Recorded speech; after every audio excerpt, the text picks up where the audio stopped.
Hey guys, listen to this.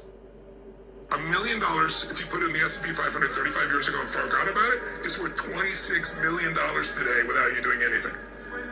If you put it in private equity, not the top people, which I interviewed for the book, the average 14.2, you have 139 million in the same time with the same amount of money. Unbelievable.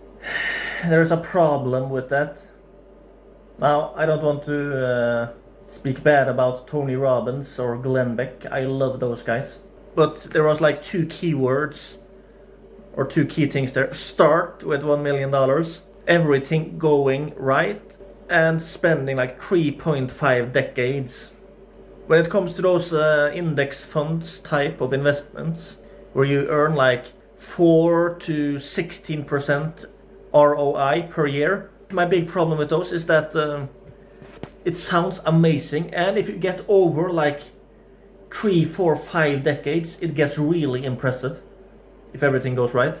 But other than that, and especially if you start with a high amount and you have that much time, then it can get really impressive.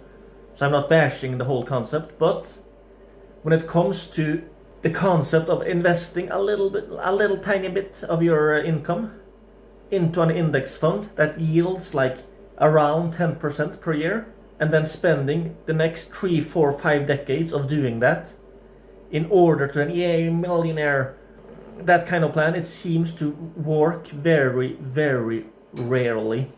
Like almost nobody that I know of are really successful with that thing.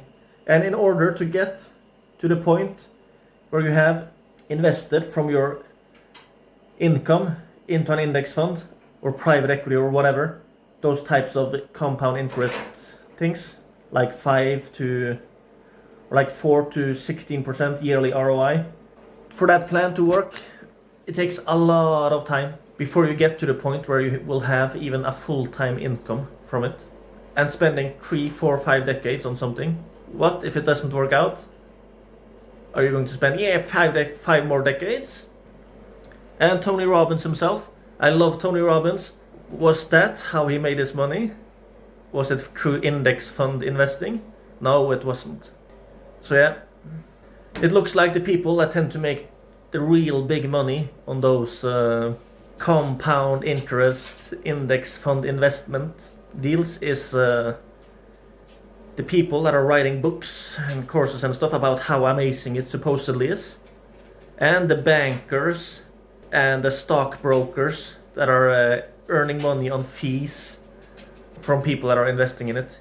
Like bankers, yeah, we're going to help you out, and the bank is charging like 1-2% in management fees. Man, what are they managing?